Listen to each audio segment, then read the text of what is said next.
Christians do we have here? So you see, I also call myself a Christian nationalist.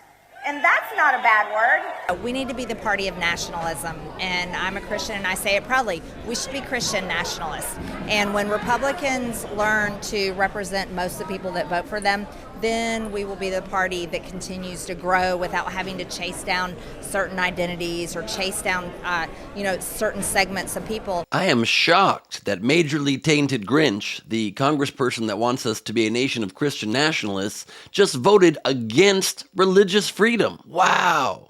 Couldn't have seen that coming. She and only 3 other House Republicans just voted against a bill to reauthorize funding for the U.S. Commission on International Religious Freedom, or USCIRF in the worst acronym in all of politics. You know how extreme and hateful and bigoted and weird you have to be to only have 3 other Republicans out of the entire House vote with you to not support religious freedom? This came out of a bipartisan commission created in '98 under the International Religious Freedom Act, which just monitors threats to religious freedom and makes non-binding policy recommendations to Congress and to the current administration in power.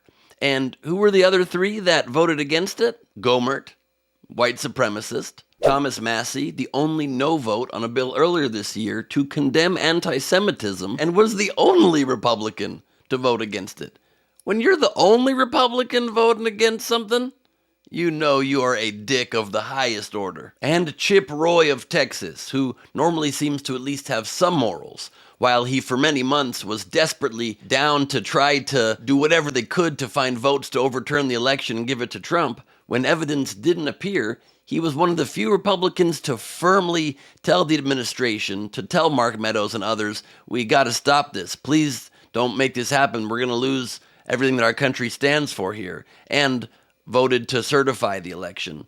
But also he used to work for Ted Cruz, so he can go F himself. This totally non-controversial bill was passed in the Senate in July by unanimous consent and was introduced by Marco Rubio, not exactly a far left-wing Democrat extremist. The only office to comment on the no votes is a spokesperson for Massie said, and I quote, he didn't want to vote for it because he doesn't want the government involved in religion. He would prefer the government leave religion alone.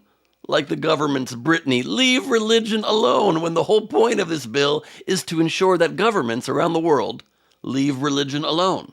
That's literally the purpose of it, is to make sure people are not trying to infringe on people's right to practice whatever religion they want. Not that it's a major issue around the world at the moment or anything. Oh, of course, there was the poor young woman that was beaten to death by the Iranian Revolutionary Guard for not wearing the proper head covering just the other day. Oh, and there's the Taliban resurgence that is beating and oppressing and killing people yet again for having differing religious beliefs and practices in Afghanistan. And all around the world, it's happening a bunch. Like in Nigeria, where violence is impacting the Nigerian people's ability to freely practice the religions that they would like. So, I think voting no on this is a great principled stance on what? White nationalism, Christian nationalism, white supremacy. Good for you guys. Well done. Well done. Oh, also, you. I'm Ben Gleib for Rebel HQ. As the world crumbles, why don't you laugh a little bit and check out my brand new stand-up comedy special, The Mad King, available for free on YouTube. Please share, rate, review, and comment. Thank you so much.